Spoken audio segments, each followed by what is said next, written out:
Hello friends, আমি শুভম। তাহলে কি সেই দিন খুব তাড়াতাড়ি আসতে চলেছে যেই দিনকে কেউ আমাদের বাড়িতে ঢুকে জোর করে আমাদের ধর্ম চেঞ্জ করবে এবং সেটা আমাদেরকে চুপ করে মেনে নিতে হবে? আপনি ভাবছেন যে এই ছেলেটাকে পাগল হয়ে গেল, ভাই বাড়িতে এসে ধর্ম চেঞ্জ করে যাবে, এত সাহসকার? এ কি সব উল্টো পাল্টা কথা বলছে? উল্টো পাল্টা কথা নয়, এটাই ঘটছে সারা দুনিয়াতে। আপনারা নাসিকের ঘটনাটা শুনেছেন? নাসিকে টিসিএস এর একটা অফিস আছে। সেই অফিসের মধ্যে কিছু মুসলিম উচ্চপদস্থ কর্মচারী তাদের নিচে যে হিন্দু কর্মচারীরা কাজ করে তাদের ধর্ম পরিবর্তন করার চেষ্টা করছে এবং ভাবছেন যে আজকেই হয়তো সেই জিনিসটা হয়েছে। না, এটা 2026-এর ঘটনা নয়, 2024 থেকে তারা এই কাজকর্মগুলো করছে এবং মানে সাকসেসফুলি সেই জিনিসগুলো এতদিন তারা করেও যাচ্ছিল। তাদের নিচে মানে মুসলিম উচ্চপদস্থ কর্মচারী, তাদের নিচে যে হিন্দু কর্মচারীরা কাজ করে, কখনো তাদের কাছ থেকে সেক্সুয়াল ফেভার নেওয়া হচ্ছে, কখনো তাদেরকে জোর করে ননভেজ খাওয়ানো হচ্ছে, কখনো আমাদের হিন্দু দেবদেবীর নামে গালিগালাজ করা হচ্ছে এবং সেটা তাদেরকে সহ্য করতে হচ্ছে। কখনো তাদেরকে প্রাণের ভয় দেখানো হচ্ছে, কখনো তাদেরকে প্রমোশনের লোভ দেখানো হচ্ছে এবং এগুলো করে তারা এই জিনিসটা করে যাচ্ছিল। লিটারালি একটা অফিসের ভেতরে র্যাকেট তৈরি করে তারা এই কাজটা দিনের পর দিন করে যাচ্ছিল। কিন্তু ওই যে বলে না, পাপ বাপকেও ছাড়ে না। তো এই পাপটাও চাপা থাকেনি, পাপ বেরিয়ে এসছে এবং এখন ধরপাকড় শুরু হয়েছে।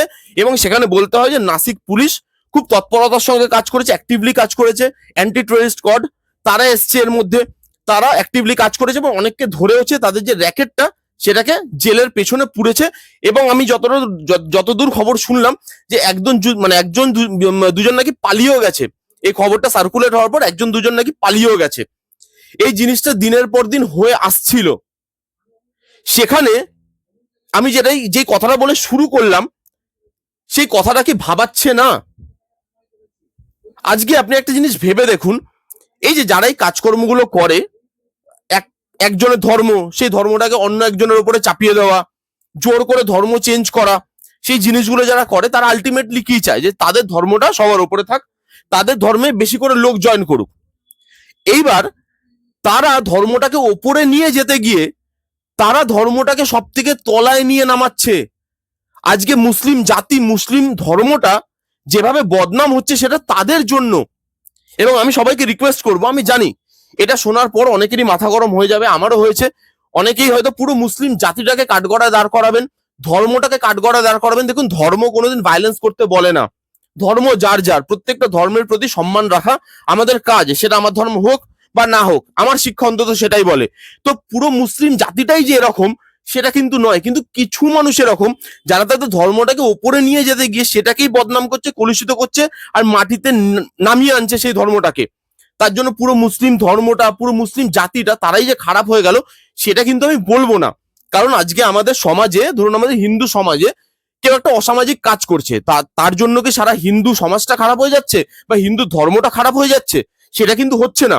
সেই মানুষটা খারাপ, সেই মানুষটাকে এলিমিনেট করাটা উচিত। আজকে আমরা কোথায় সেফ বলতে পারেন? আজকে আমরা কোথায় সেফ? বাজারে, ঘাটে, রাস্তায়, অফিসে, স্কুলে, কলেজে আজকে আমরা সেফ কোথায়?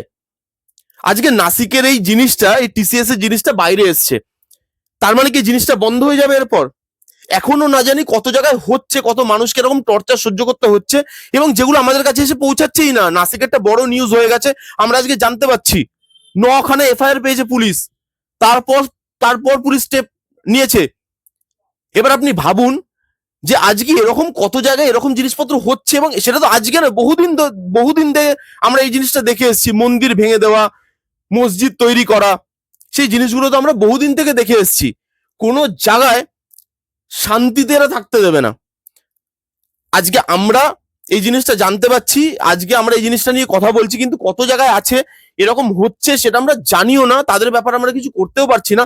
তাদেরকে মুখ বন্ধ করে সেই কাজগুলো সহ্য করতে হচ্ছে, না হলে তাদের প্রাণ নিয়ে নেওয়া হবে, না হলে তাদের পরিবারের ক্ষতি করা হবে, না হলে তাদেরকে জীবনে উপরে উঠতে দেওয়া হবে না। এই জিনিসগুলো তাদেরকে ব্ল্যাকমেল করে, জোর করে, সেক্সুয়ালি হ্যারাস করে এই জিনিসগুলোকে দিনের পর দিন করা হচ্ছে এবং এই জিনিসগুলো কিছু লোক, আবার বলছি কিছু লোক, দিনের পর দিন করে যাচ্ছে। আমাদের প্রশাসন, আইন, এগুলোর ফাঁকফোকর আছে সেটা তো আমরা জানি, কিন্তু এবার এগুলোকে স্ট্রং হতে হবে যাতে এই জিনিসগুলোকে গোড়া থেকে আটকানো যায়। নালে দিনের পর দিন বাড়তে বাড়তে মাথার ওপর দিয়ে জল বেরিয়ে যাবে এবং আমাদের কিছু করার থাকবে না। আজকে এই ঘটনাটার পর না দুটো জিনিস আমাকে খুব ভাবাচ্ছে। এক, আমরা আগে কি জানতাম যে যারা জেহাদি হয় তারা কোথা থেকে আসে, সমাজের নিচু তলা থেকে আসে, তাদের পেটে শিক্ষা নেই, তাদের পেটে ভাত নেই এবং তাদের ব্রেন খুব ইজিলি ওয়াশ করা যায়। তারাই জেহাদি হয় কারণ তাদের ব্রেন ওয়াশ করা যায় বিভিন্ন ধরনের লোভ দেখিয়ে। আজকে ভাবুন একটা মানুষ টিসিএস এ কাজ করছে, তার শিক্ষা কম নয়, সে উচ্চশিক্ষায় শিক্ষিত, তার যদি জন্মের পর তার স্টেটাস যদি লো ক্লাসের হয়েও থাকে, আজকে সে কাজ করার পর ভালো মায়না পাওয়ার পর সমাজে সে উঁচু জায়গাতে আছে, তার পেটে শিক্ষা আছে, তার পেটে ভাত আছে, তারপরেও তারা এই কাজগুলো করছে। তার মানে কাজটা এখন শুধু সমাজের নিচু তলায় সীমাবদ্ধ নেই যে নিচু তলার লোকজনকে ডেকে এনে তাদের ব্রেন ওয়াশ করবো, ব্রেন ওয়াশ করে আমি দেখাবো এবং দেখিয়ে আমি বলবো যে ভাই এরা এরা এরা করছে, এরা শিক্ষা জানে না।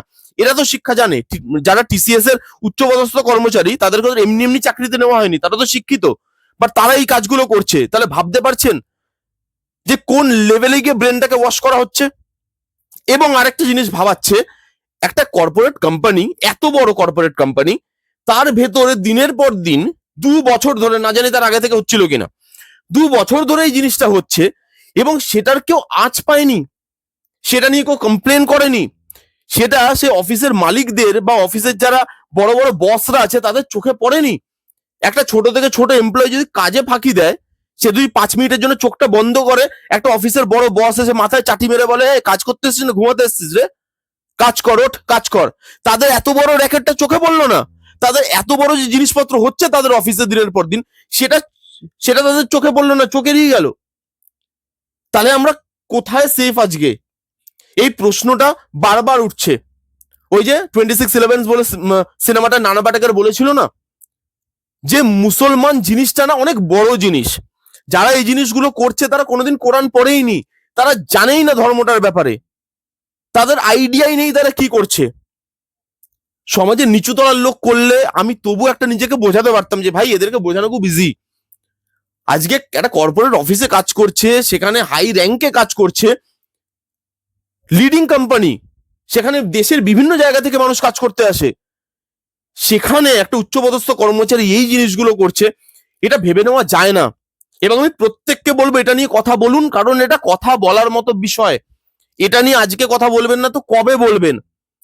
যারা মুভি রিভিউ করতে বসে প্রোপাগান্ডা সিনেমা দেখলে দৌড়ে দৌড়ে আসে ভিডিও বানাতে, কারণ তাদের ভিউজ আসবে, একদম বসুক, প্রোপাগান্ডা সিনেমার এগেনস্টে কথা বলা উচিত, কিন্তু এই বিষয়গুলোতেও কথা বলা উচিত। তাহলে এখন সবাই চুপ কেন? এখন কেউ কথা কেন বলছে না?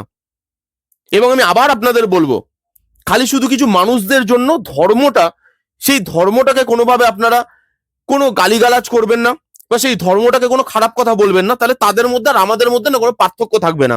তারাও আমাদের দেবদেবীদেরকে অপমান করছে, আমরাও সেটাই করব, তাহলে আমাদের মধ্যে আর তাদের মধ্যে পার্থক্যটা কি?